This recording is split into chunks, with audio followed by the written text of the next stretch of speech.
All right, guys, so we'll go ahead and get started. So this will be pretty informal. Again, I know that I have a mic up here and you guys all have to listen to me now because there's a PA system, but my name is Joel. I'm the Chief Operations Officer here at the Space. Just wanted to tell you guys a little bit more about who we are and what we do here. And we really want to, as artists, we want you all to be empowered by being able to accept Bitcoin for your art. So that's really the goal of this event today. If that doesn't happen today, that's okay. We just want you to learn a little bit more about Bitcoin, come to talk to people like us to maybe spark that fire, which might lead you to want to accept Bitcoin for your art. All right, so the Space, we are a nonprofit. We're an education nonprofit here in Colorado. We've been an organization since April of last year. Is it April last year? Right. Time flies. It's going fast. We've actually been in this building since October of last year, so we're running strong. And you guys have seen a lot of the art that we have in and around the Space. We actually work with a team out of the UK. It's called Art of Freedom. We have a bio that's on the other side. It tells you a little bit more about Art of Freedom. But there's two main curators that we work with. One's name is Rebel Money. The other one, his name is Flo. Rebel Money, this is one of his pieces right here at the end. This one's really cool. It actually has some UV at the bottom of it. There's actually a UV flashlight that's back there that you can grab and you can come put it on here and you can see some more stuff that's on the art, which is pretty sweet. But he and Flo worked with a whole bunch. They put out a big call to a lot of artists in Europe primarily to submit some art, and they all curated the art that's here. So a lot of our art that we have has to do with Bitcoin, which is the main focus. But other things are like freedom, independence, libertarianism, stuff like that. So that's a lot of our main focus that's here. So we never thought that we would actually become an art gallery. That wasn't one of our main focuses, but they actually reached out to us, which is really cool. But as a Space, like I said, we're an education nonprofit for Bitcoin education. We have about 83 members right now. We have capped it at 210 because we wanted to make it a little bit more exclusive. So we're on our way to get to that 210. But we're fully member run, so meaning that this is a grassroots effort that's happened here in Denver, which is awesome. We've partnered with the Rhino Arts District, and so thank you guys for working with us as well. Because we knew that we were so close to the neighborhood and we wanted to give back to the community and make sure that we were an important member of that community, so that's why we wanted to pair with the Rhino Arts District team. So again, thank you guys for that. But again, the main focus of this talk, or at least this discussion, is to answer any questions that anybody has about Bitcoin. I know that there is a lot of news happening about Bitcoin right now, people learning about it now, people saying, am I too late to start taking Bitcoin?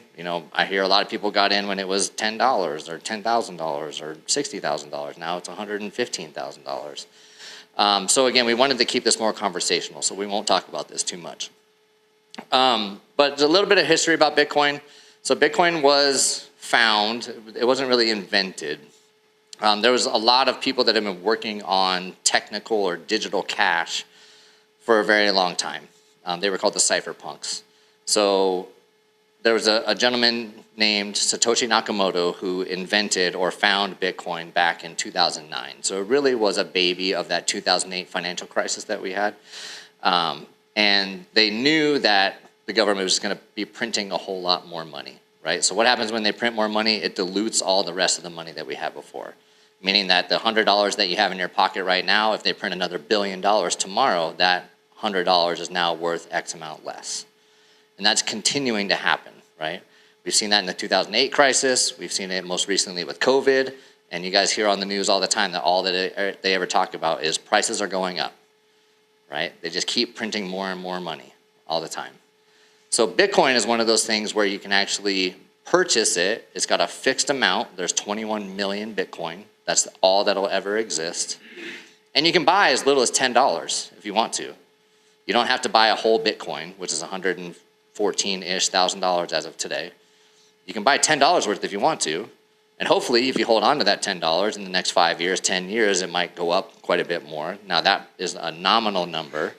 But if you start stacking like that on a frequent basis, then hopefully that'll be good for you in the future to actually create a nest egg. Because there's no more that's ever going to get printed, right? So there's lots of technology that has to do with it. We're not going to get too deep into that unless somebody has some specific questions on there. But again, this is a fully capped system with only 21 million Bitcoin that'll ever exist. We talk about mining Bitcoin, meaning that it's the issuance schedule. So just like the government prints money, Bitcoin doesn't really print money, it mines it. Just like you would think of like a gold miner or something like that. But it's on a set schedule. That set schedule is supposed to end on the year 2140. So over the next 120 years or so, Bitcoin is going to continue to get mined. And then at that very last point, there'll be no more Bitcoin mined. And when that happens, the blockchain, or what they call blockchain, again, we're not going to get too super technical with this, but Bitcoin will still continue to go on. Instead of there being rewards for mining Bitcoin then, more of the transactions that happen within the blocks themselves is what's going to get people rewarded back. So there'll still be money associated with the transaction, just like a transaction fee that your bank would have, or when you guys go buy something with your credit card, right? There's some kind of tax or any kind of fees or anything like that on top of that. Those types of things happen on Bitcoin as well. All right. But Zach, I'm going to hand it over to you. If there's anything specific that you want to talk about, I'm going to pull up the questions I know that Rob had in the back there, so I want to make sure that we answer those for you guys as well. All right, but I just wanted to give you a little bit of that touch point. Again, we don't want to get super deep into this. We do actually offer educational series here at the space to where you guys can come and go through a lot more of these deeper philosophical pieces of Bitcoin itself, so you can learn a lot more. But again, I don't want to bog you guys down with that yet because I don't want to lose you.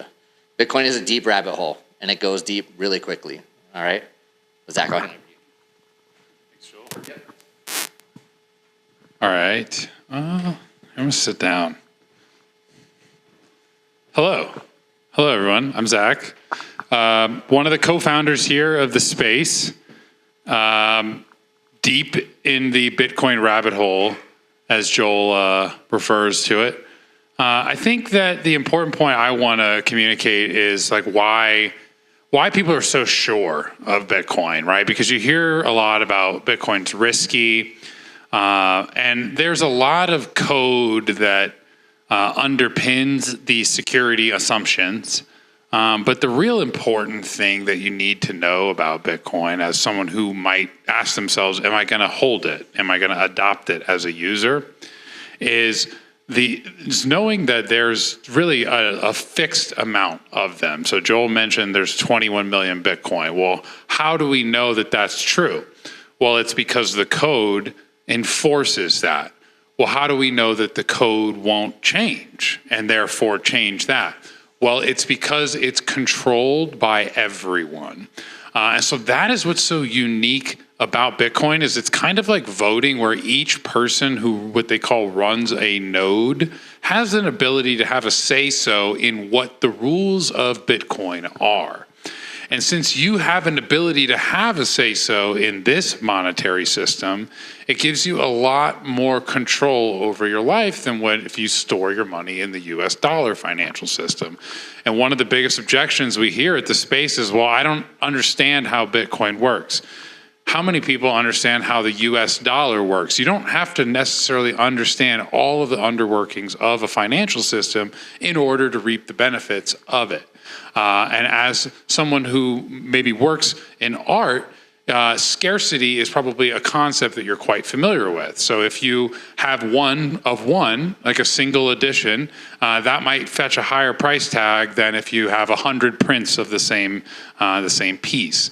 And the same concept is true with Bitcoin, where there are infinite US dollars, but there are not infinite Bitcoins.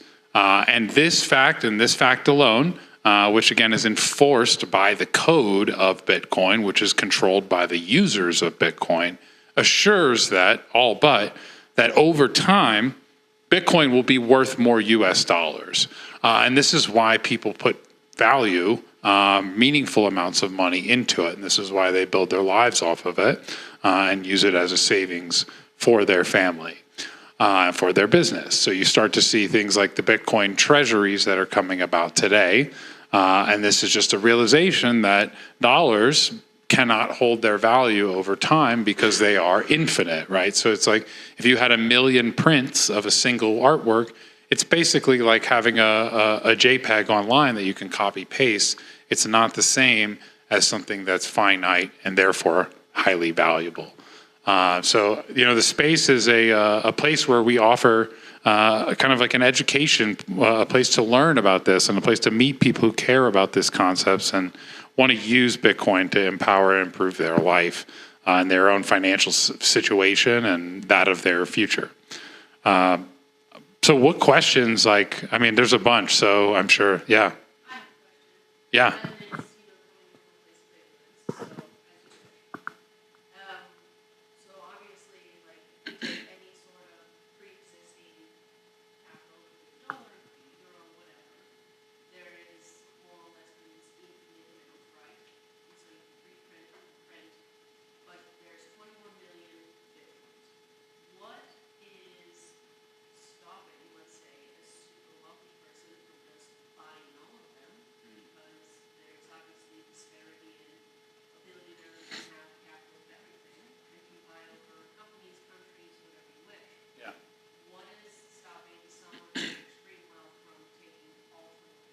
Yeah, no, great question. So for the recording, so the question is, what's to stop the billionaires and the soon-to-be probably trillionaires from buying all of the 21 million Bitcoin? The short answer is they're not all for sale.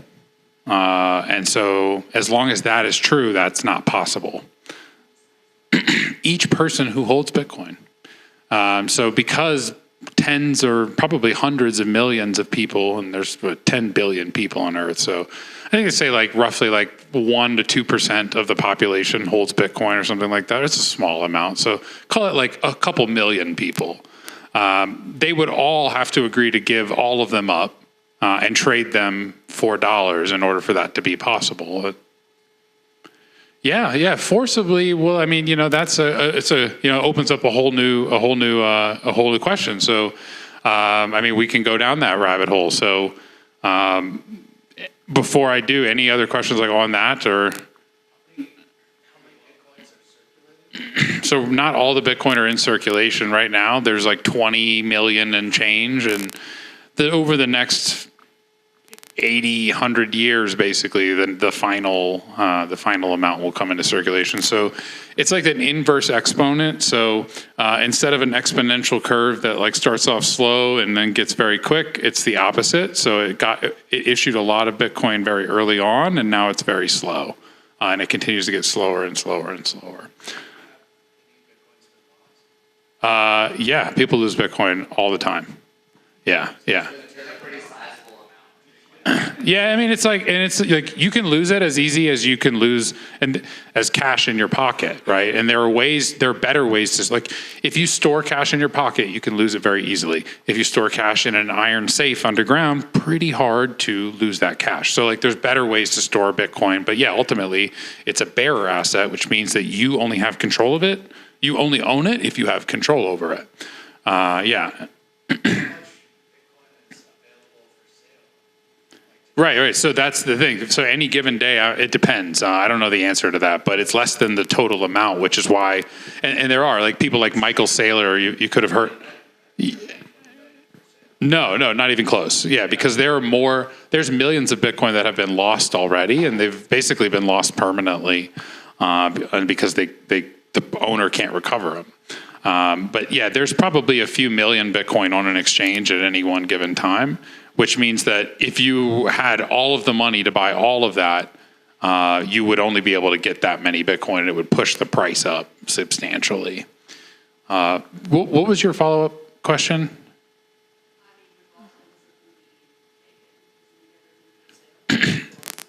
Yeah, so that's what's so crazy about Bitcoin is that it doesn't physically exist. So unlike things that can be physically taken from you, like cash, or like any real physical property, Bitcoin exists in digital form. And so because it's in digital form, it can only be seized really by taking the private key, which is essentially a long number or string of characters.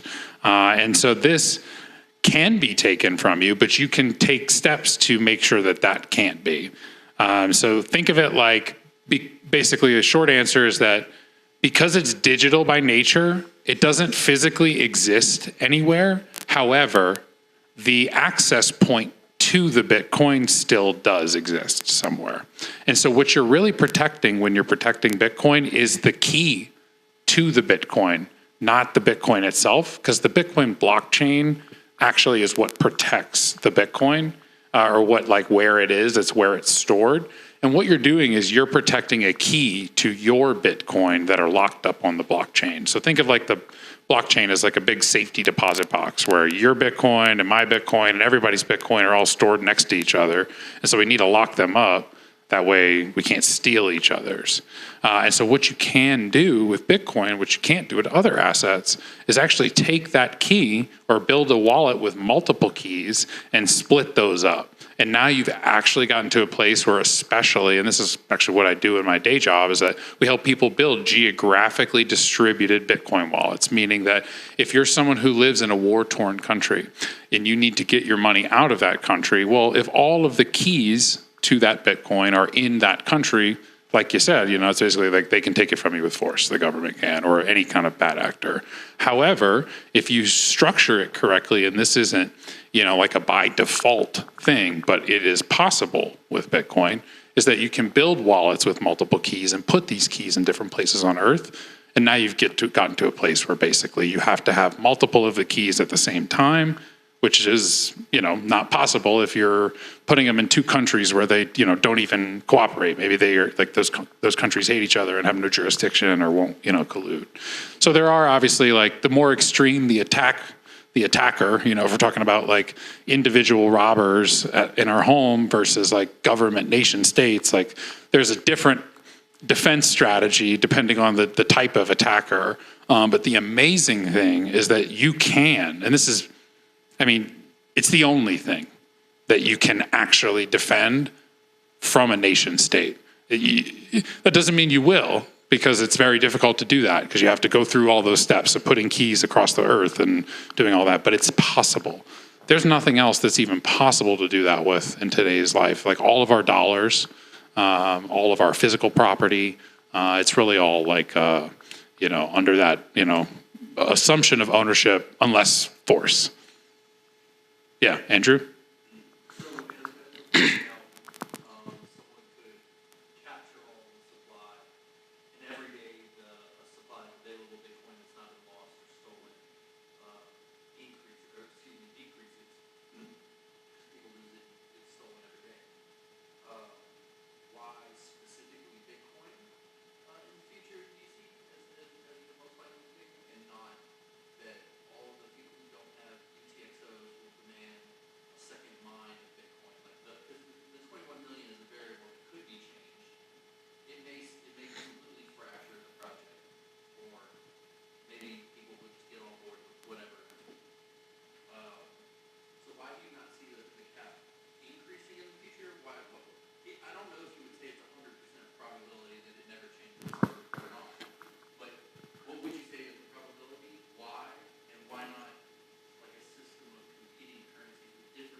Yeah.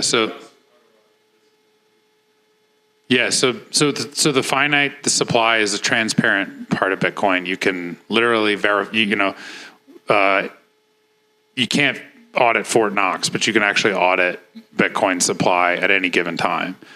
So the question was like, how do you know the 21 million won't change, and would there come about a different currency maybe as a result? I think that's essentially the gist of it. And, it's possible, right? Like there have been many currencies that are like, we used to use gold and silver and other forms of money. And, Bitcoin is like the latest innovation in money. And it is a way to verify the integrity of the supply by having independent verifiers, essentially. And so, as long as people decide that they want to store their value in Bitcoin because they believe its properties are valuable to them, which is that they can move money peer-to-peer without permission, and that the fixed supply is there, then there's a good asset for people, and it has those attractive properties that make it worthwhile as money. In fact, one of the other co-founders of the space, Eric Yakes, wrote a book called The Seventh Property, And it's exactly about that. It's the 7 properties of money. So what we actually learn is that through this book, not to spoil the whole thing, but basically you can look at all assets as, with this lens of, does it have these 7 properties? And the properties are, can I move it? Because you want to be able to move money from place to place. Does it hold value over time? Because you want your money to be worth something tomorrow in case you don't spend it all today. Can you divide it into pieces because you don't want to spend all your money in one place?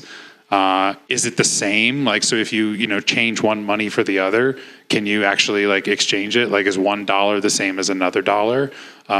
Is it verifiable in the number of them, or is there infinite amount called immutability? So there's these properties of money that you can actually like look at it from a very analytical standpoint and say, is this thing, for example, the U.S. dollar, is this a good money? And you can look at it, well, is it easily movable? Yeah, it's pretty easy to move, money on the internet, dollars.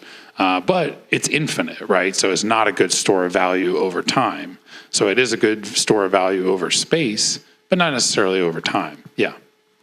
So Bitcoin has an association with a denomination of money. It could be wherever in the world. If you take in whatever, let's say you have a percentage of Bitcoin and you cash it out, I'm going to cash this out and I want, whatever it's worth in dollars, does that effectively create whatever that percentage of Bitcoin now obsolete? Does it remove it from the 21 million? So the question is, when you sell Bitcoin, does it remove it from circulation? No, because somebody else is buying it from you. But if I cash it out, this is mine, and I want cash money, and now I have a pocket full of money. That means that you're giving it up and selling it on an exchange. Okay. Think of kind of like have you ever traveled to like Europe and then you do like your money exchange? It's like that. You're like, I want Yeah. dollars. So you're buying money with your Yes, exactly. So it's a currency. That's why they call it cryptocurrency. Because Bitcoin is a peer-to-peer money. So it's a money that's not controlled by a government, and so instead it's controlled by the users on an agreed upon set of rules that are specified in the code. And that code, as Andrew asked, like it could change at any time, but the rules are as such that it's already passes those tests of, can you move it across space? Does it hold its value over time? Is one Bitcoin equal to another Bitcoin? It meets all these properties. So there's no economic incentive for anyone to change the rules because it already works. And this is what's so incredible about Bitcoin, is that somehow some person or some group of people created this set of rules in their mind or in a boardroom or however, and it just works. And it's now to a place where it's out in the wild, and it just exists, and no one controls it. No one can shut it down, because in order to shut it down, you would have to shut down every single individual user, which they're all over the world. And the only other way to shut it down would be to destroy the incentives that make it valuable. And that's actually probably a much more reliable way of destroying it. And so the code could change, but what's such an amazing innovation is that everyone who would be willing to change it, or who is in a position to change it, would have to vote themselves poorer, if you think of it, like, because they're the ones that value Bitcoin. And so by changing its rules to make it less valuable, they would be destroying something that they hold. So it kind of taps into this greedy desire of all of us that we want to make our own lives better for whatever reasons. And by doing so actually makes the whole better at the same time. So it's a really cool thing, because it is hard to create that. It's very tempting, because the person or group of people who created it could have and cashed out, to very early on and made a ton of US dollars, but they still hold that Bitcoin today, and many people think they're gone or they died or something like that.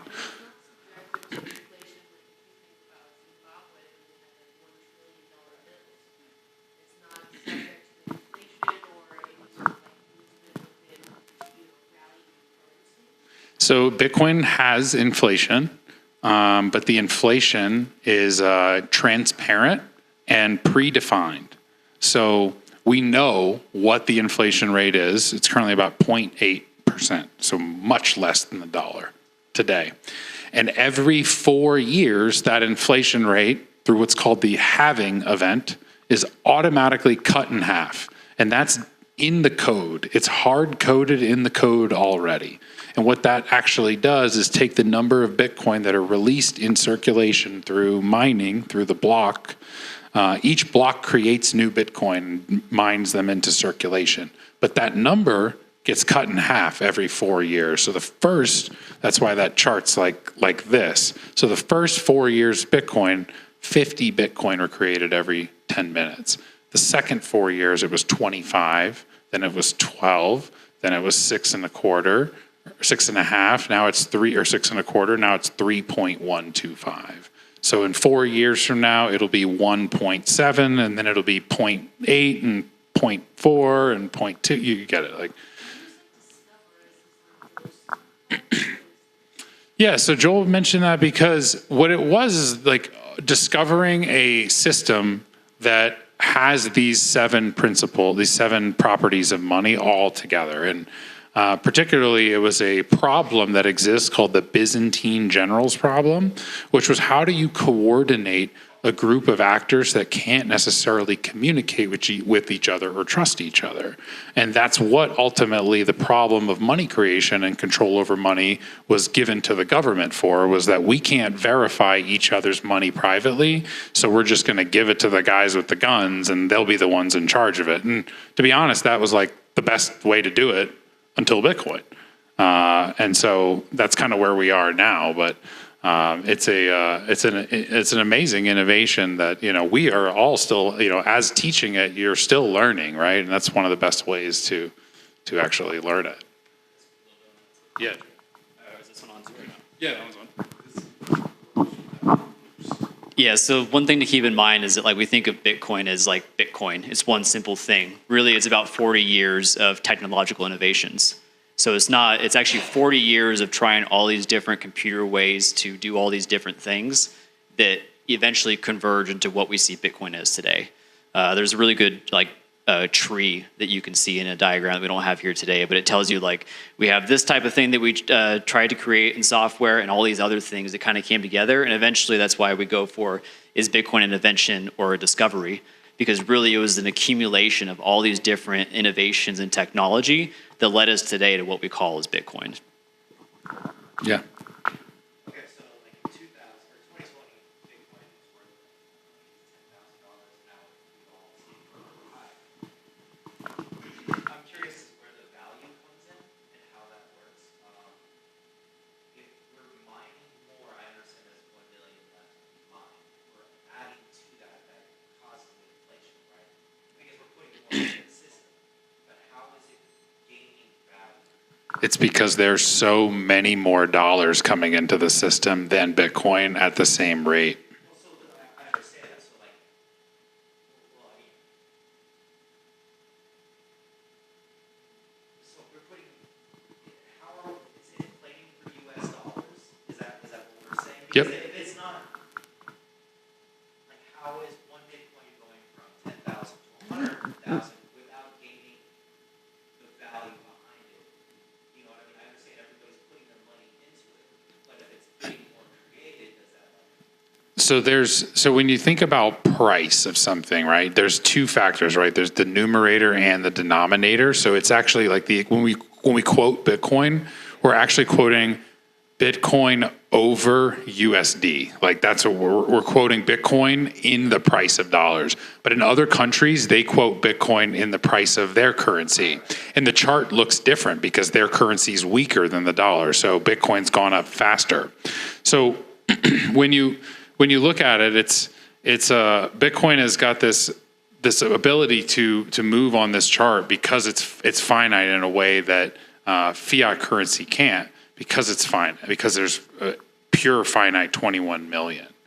Sorry, I think I'm train wreck. I lost my train of thought. So I think it's also the psychology. We as humans have interacted with dollars for so long that that's what we price things in. think 100 years, 300 years, 400, 500 years back, we could be talking about, well, how many seashells can I trade for Bitcoin? It's really about the unit of account that we use to price as a value. And so Bitcoin is actually not only an asset, which is that dollar amount that we say, well, how much can I trade this currency that I'm used to? How many units of that can I trade for Bitcoin? That's the asset side. Bitcoin is also a network. It's a computer global network that humans are putting their energy into, and that's where the units come into. There's 21 million units. And so that's what we're kind of constantly correlating in our brains is like, I think in this unit, therefore, how much does that equate to in this network? And over time, that's changing because of the value of there's actually less issuance over time at the same time that more people want more of it. The demand is increasing as the supply is decreasing. I'm still trying to wrap my head around where the value is increasing. Well, it's not. It's not. It's more value is subjective in that $10,000 doesn't mean anything, because it means different things at different periods of time, and I think that's what I'm trying to communicate is that the Bitcoin's value in dollars is a function of its supply and inflation rate, but it's also a function of the US dollar supply and inflation rate. And what has changed is that 5 years ago, there were trillions less dollars, but only 500,000 less Bitcoin. And so that's why you've seen one Bitcoin now worth significantly more dollars, because there's been a lot more dollars created since then, but very few Bitcoin comparatively. Right, so it's like the German Deutschmark when they went like 10,000 Deutschmarks for a loaf of bread. It's still basically the same. Exactly. It's still a loaf. And that is the Yeah. power of a finite good. So a finite good like bread, there's not infinite bread. People need to eat, and there's not infinite food. So it's the same with Bitcoin, where it's an actual measuring stick for an infinite thing like dollars, like the Weimar marks. And so what we'll see is that Bitcoin, the more dollars that are printed, Bitcoin will continue to be worth more and more and more dollars. What's that? Say more. Why can't, I mean, it seems like it's a system that's been similarly to the stock market. GameStop, that was a game. All assets, not. It's actually you're totally right. It's all assets, and this is why, like, if you look at the value of art pieces, they're the record sales. It's not that art is now more desirable than it ever has been. Maybe it is, maybe it isn't. It's that the dollars are worth less. They're like Chuck E. Cheese tokens. So you need millions and millions of them to actually get anything worth valuable, which is finite, like a home or like food or health. Somebody making something way more valuable, like the GameStop stock, and making that the ultimate be all, and that's the asset that everybody wants, and then shift that. Yeah. So remember, the reason that people buy into Bitcoin is because of the properties that make it valuable as a money, and they can rely on that in the future. And that's why there's this coincidence of wants that wind up, no one can make people value Bitcoin, just like they can't make people value the GameStop stock. It's a incentive, and it's a self-fulfilling incentive where it sort of, once it starts going, the people that are incentivized to do it create incentives to do it, and it's like a train. Once it starts moving, the momentum itself will keep it going. Yeah. So, when it comes to selling art for Bitcoin, so one of the reasons I got run the art gallery, one of the reasons I have like 7 that you got, is I used to day trade and everything. Part of my day trading with Bitcoin was different exchanges across the globe on different currencies have different values at the same time, which is because the exchanges and their supply and demand kind of dictate a little bit. If I choose to sell a piece of Bitcoin,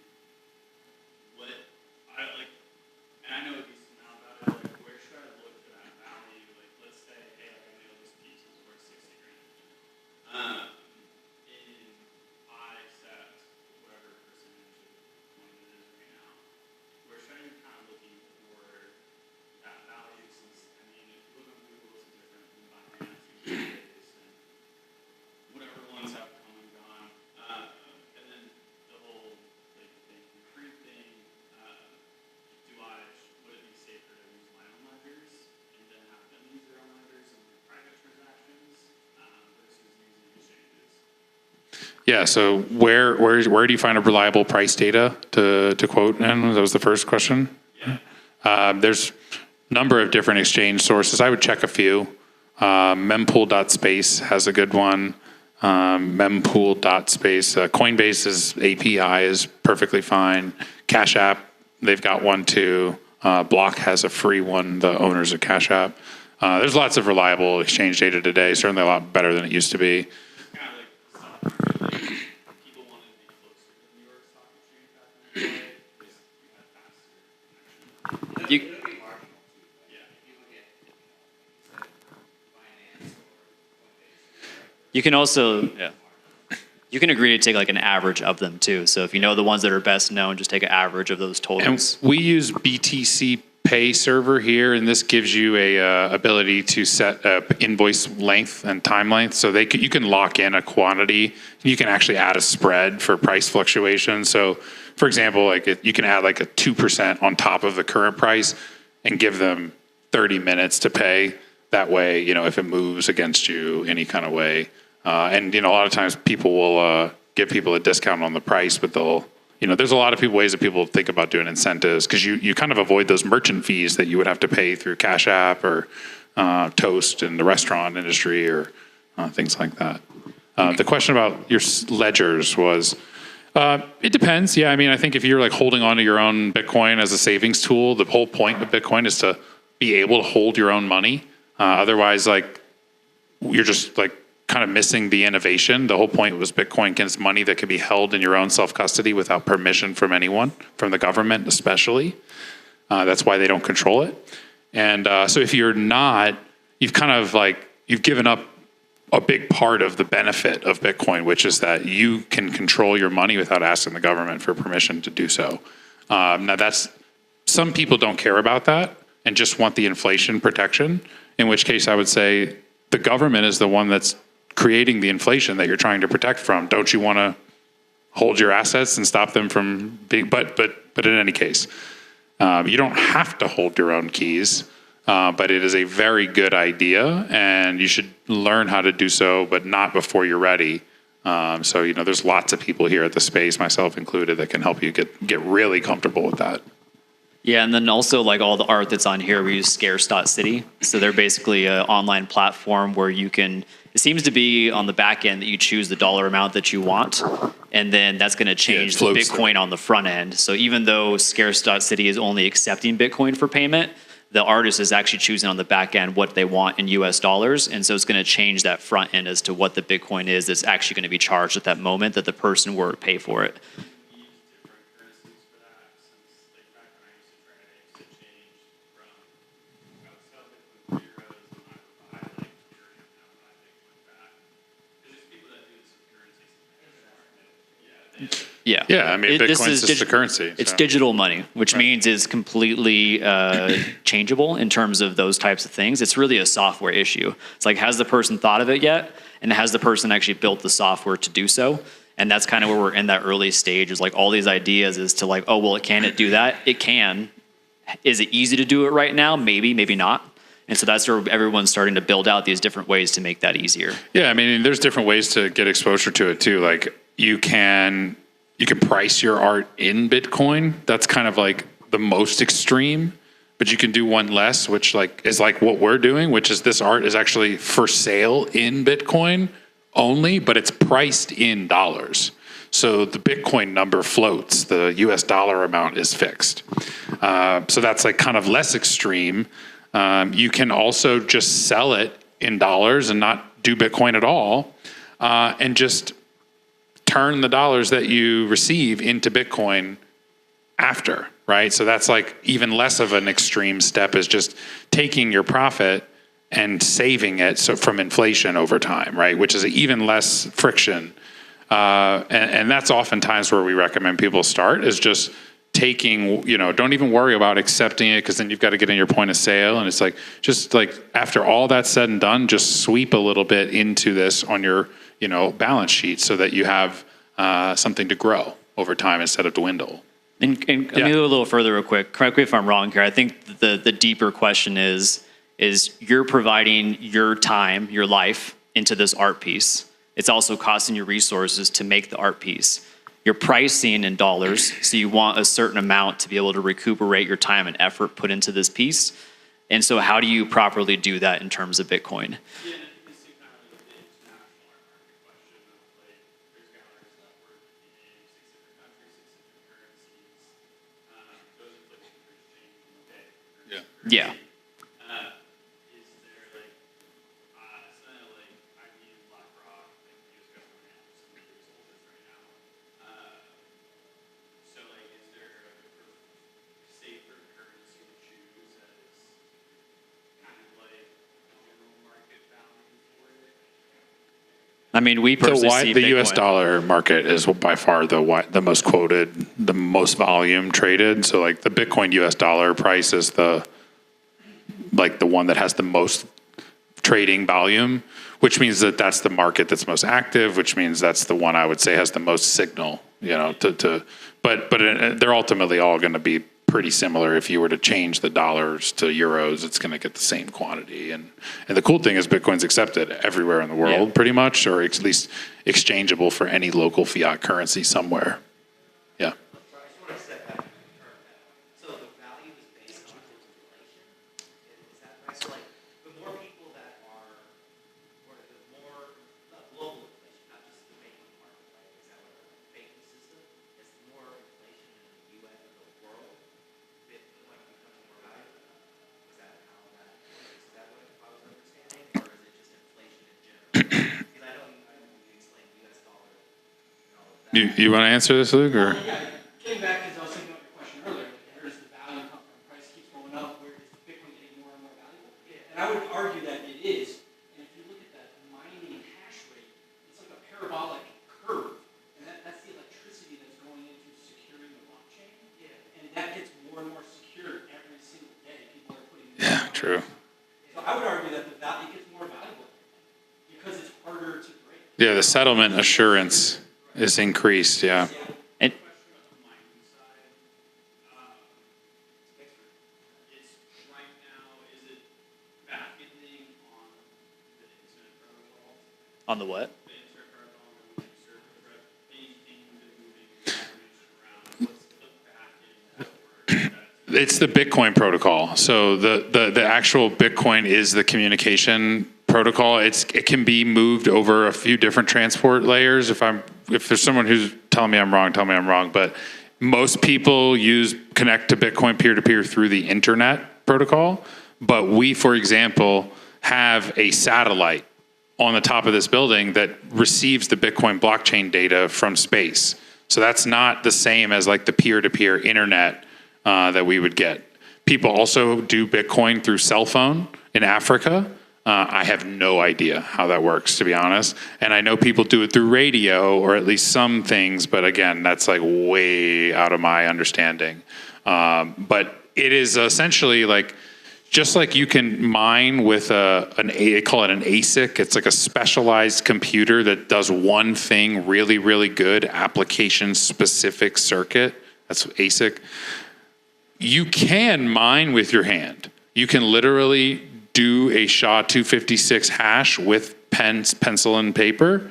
You're not going to do that, but like it's nothing but a communication standard in a way. It's a set of rules, the Bitcoin protocol. So if your countries were like, the first thing that does when rebellion happens is shut down the internet, you can still use Bitcoin, but you can't use your credit card. Because Correct. the internet shut down your credit card. But you do need a way to communicate to the rest of the Bitcoin network. So we love Bitcoin here, but there are, if you want to spend. If you're just holding and you already have your money in Bitcoin, all you need to is maintain the control of the private key, and you still have access to that. But to spend, you still would have to broadcast that transaction to the network.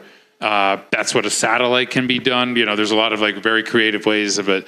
The internet is actually like pretty hard to shut down because there's not like a single thing to shut down. Yeah. Because it's decentralized. Yeah, just like Bitcoin, like the code, you would have to shut down every single copy of Bitcoin's blockchain, which there are like tens of thousands of them across the earth. And on that note, if you want to change Bitcoin, you have to force all those people to upgrade to your software. Which they would be economically disincentivized to do if it was going to be harmful to Bitcoin. So the best way to destroy Bitcoin is to convince people unknowingly to upgrade because they think they're upgrading it to a better version, but it actually winds up being very bad for the, yeah.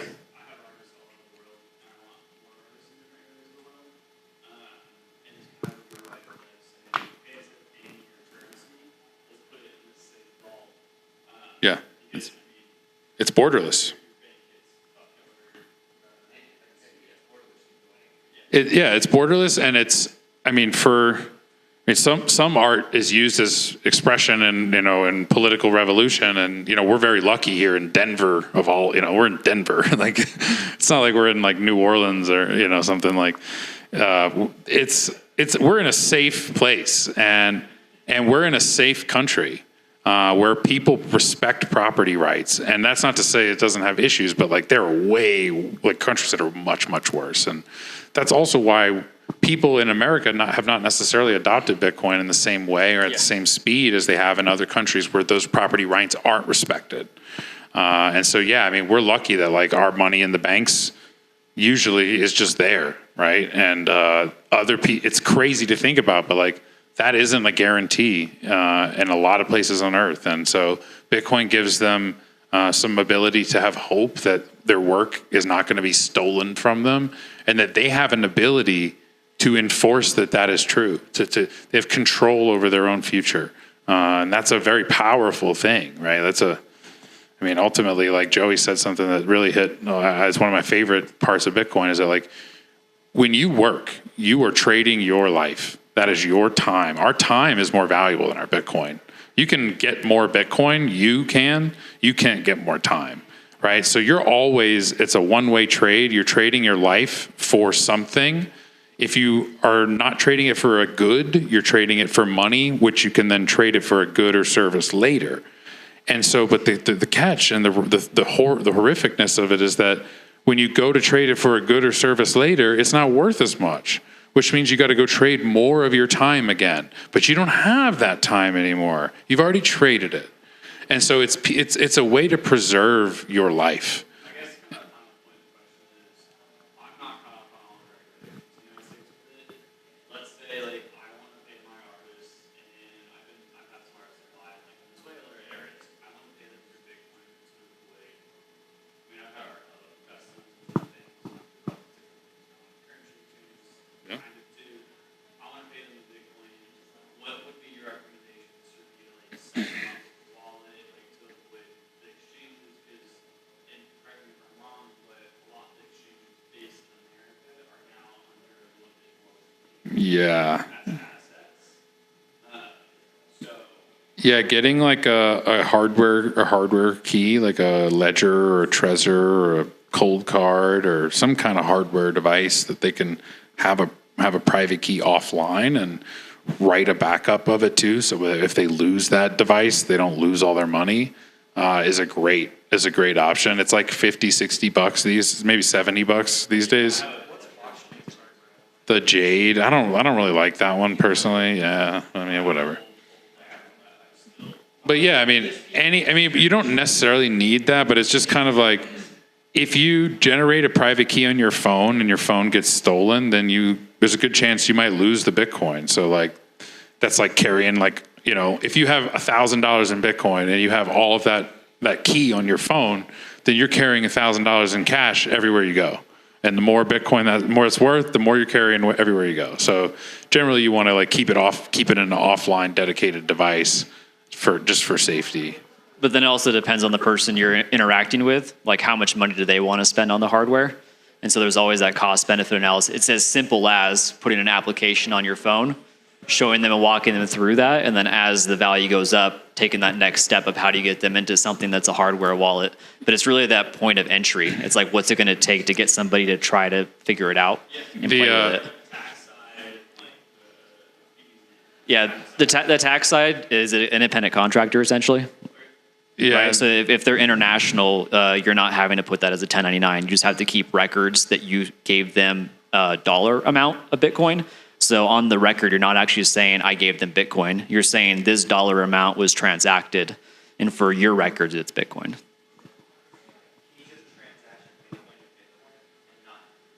Yeah, that's kind of the whole point. But That's what we're all here for. here.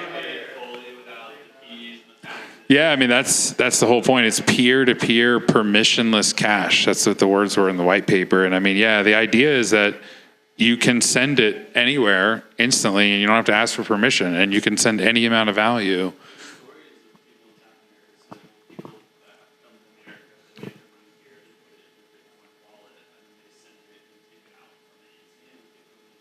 Yeah, and if you're a nomad, it doesn't matter what country you're in. You don't have to keep changing your currency out. You just like withdraw whatever you need to exchange at the time, and then you travel to the next country, and you got your, you can change it into the local currency at that time. And caveat, there's still self-reporting requirements in the United States. It's the moment of transaction, but at Yeah, the same yeah. time, it is permissionless money. There's no middleman, et cetera. We're in America, which means the rules are that it's self-reporting your taxes for your income and your expenses.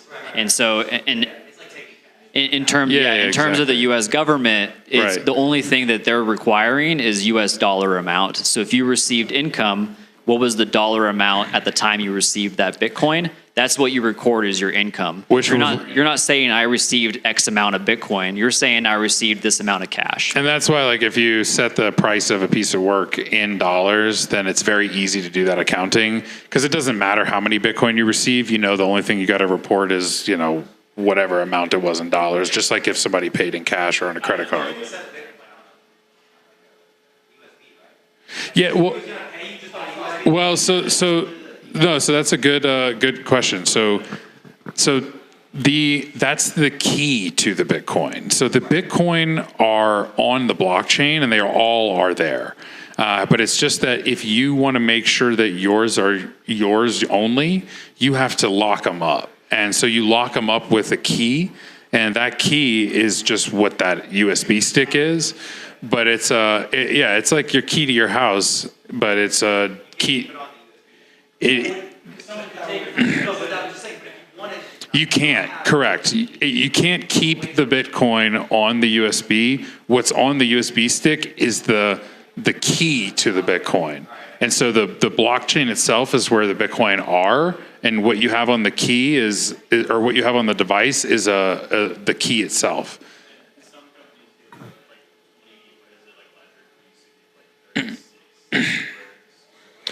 Yeah. So, yeah, you can build and that's like, it's just an amount of randomness. So it's like the more randomness, I mean, they're all basically infinitely random for our practical purposes. But the key is, it's just a secure and user-friendly way of storing that piece of data. The actual private key is just a long string of numbers and letters together, which, like, if somebody gives you just 32 numbers and letters in a random order, and that's the actual key, you're going to make a typo, or you're going to not make, like, it's so easy to make a mistake. So they turn that key into what they call seed phrase mnemonic words, which is like a human translated form of that.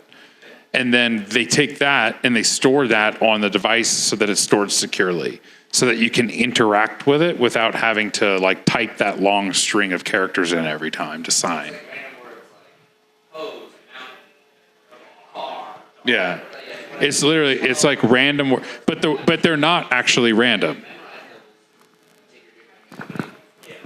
Well,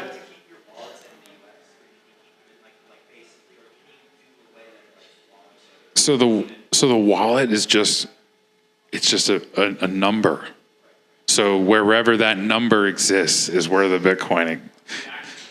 Like, if you know what I mean? Like, if you have the access to the Bitcoin is control over a specific number.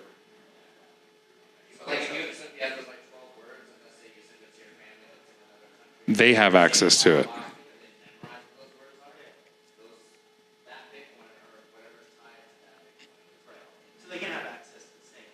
Exactly. If they have the key, they can access it. And so it's like there's a safety deposit box in cyberspace that anyone in the world can access at any time with the key. And so it's so cool because I could literally text Joey 12 words and he'd have access to all the money behind those 12 words, just like that, no permission. In a different country, on a different planet, maybe. That, unlikely, because...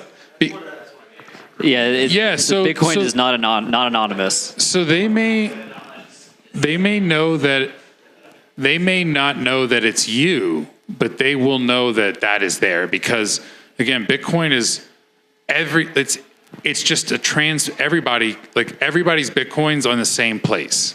So you can see how much Bitcoin's in whose box. Think of it like You just don't know who owns the key to that box is the question. And that's why you need to be very private. Like, so if you, post your Bitcoin address online, then anybody who they know that that's your address, they can follow that, right? So, but if you don't know that, well, then you don't know, right? So if the government were to figure out what Bitcoin addresses you control, then yeah, they would know about your Bitcoin. But the problem is that how do you get Bitcoin otherwise? So you have to either get paid in it or go turn US dollars into it on an exchange. And that's what 99% of people do. And guess what? When you do that, they ask you for your legal name, your social security number, all that shit. And then the government knows, because if you ever do withdraw the Bitcoin from that exchange, in Bitcoin, you just withdraw it from the exchange's wallet to your wallet personally. The government knows that that address was the recipient of that transaction, and they know that you were the one who started it. So it's a difficult thing to actually be very private with Bitcoin unless you get paid in a peer-to-peer way. And that's actually by design. Like, think of it like a public spreadsheet. Everybody is able to see what's on there. That's how we are able to know that there's 21 million coins and the way it's distributing. So it's actually by design, and it's a powerful piece to have that. And it's a trade-off at the same time. So we call it pseudonymous, where it's sort of anonymous, but not. And that's where he's saying that, like, if you receive Bitcoin for your artwork, peer-to-peer, that's the best way. Nobody would know that you have it. Yeah. That's the only way to to get Bitcoin privately. Like, you just somebody that's who what we're here for. Somebody who has Bitcoin needs to be willing to give it to you for whatever you're willing to do. You would just have a wallet. Yeah. So, I mean, you can download one of 1,000 different Bitcoin wallets and generate an address, and somebody can send you some Bitcoin and you have it. That is peer-to-peer, and you do not need to give your social security number. That is using Bitcoin in the way that it was intended for. But the problem and the difficulty is the on and off ramps. But you actually don't need those ultimately. So eventually the Bitcoin system is just a money, right? We don't need to off ramp and on ramp dollars because we just use dollars. We work in dollars, we get paid in dollars, we spend dollars. We don't need to trade it for anything else.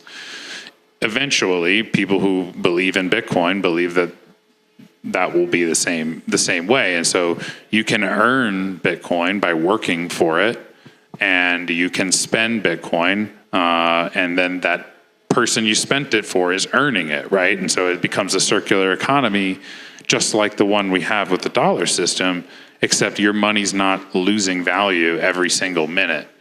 But it's very difficult to trade dollars for Bitcoin and Bitcoin for dollars. It's basically impossible to do that, actually. But it's the art for Bitcoin is much more approachable and is one of the only ways that you can get Bitcoin privately. And kind of the idea is, for if you're new to accepting it as a merchant or an artist, is that the person you're selling it to that is paying you in Bitcoin, would they have bought it from you with dollars? Like, would you have actually had them as a buyer except for because of Bitcoin? And so if you're selling it because they are a Bitcoiner and they want to give you Bitcoin in exchange for that, treat it as savings, because you may not have sold it otherwise. And so now you have something that's savings that's staying in Bitcoin, and then you don't have to do any of the on-ramps or off-ramps that he's talking about. And then the other piece of that is, if you were going to actually do it in dollars and swipe a credit card, if you're going to have a 3% merchant fee to swipe that credit card, why not keep that in Bitcoin anyways? And then you can take the rest of it and actually sell it if you need to recoup and have the money that you need in dollars because your expenses are in dollars. But then keep that 3% that you would have lost anyways through your credit card processor fee or selling it online. And now you have it in Bitcoin as this little extra savings that keeps growing in value over time. Yeah, I mean, all the problems come with the on and off ramps. Like that's where the KYC is. That's where the fees are. It's just like when we just hold Bitcoin, and that's why all this art is for sale in Bitcoin only. So we're not messing with any of that shit. You know, it's like peer to peer. It's kind of a silly question, but I know like with credit, like people are buying me on credit, anything like that. Like as an artist and as a gallerist, you know, I know people are more inclined to spend credit instead of cash. Yeah. Same thing with Bitcoin. So you can take out a loan in dollars against Bitcoin. People do that, but Bitcoin is a bearer asset. So there's no credit in the same way. When you wouldn't want to take out a loan denominated in Bitcoin because the loan would be worth more and more and more every year because it gets more valuable. So you actually would want to take out the loan in dollars because the loan would become worth less and less every year, which is what you want if you're a debtor. So actually, that's why our system is. Like some people, you know, like say you're an artist, it's never a way more credits with Yeah, and you. so it's that kind of feeling of And yeah, I mean, you would still do that. Like, nobody spends Bitcoin really because there's no incentive to, right? Because if I can buy anything for money that's losing value, I'm going to always spend that first. And if I can buy money that other people will let me borrow, I'm always going to spend that money first. So yeah, I mean, from that perspective, like what that person who's like maybe some rich art collector might do, they may be holding Bitcoin asset on an asset side of their balance sheet and then spending debt, other people's fiat money, and using and letting that do its magic, because over time the debt's worth less and their assets are worth more, and they capture the difference in their own personal net worth. And this is literally that's just how people to use And we're also to spend the cash over Bitcoin. So, because the Bitcoin will be worth more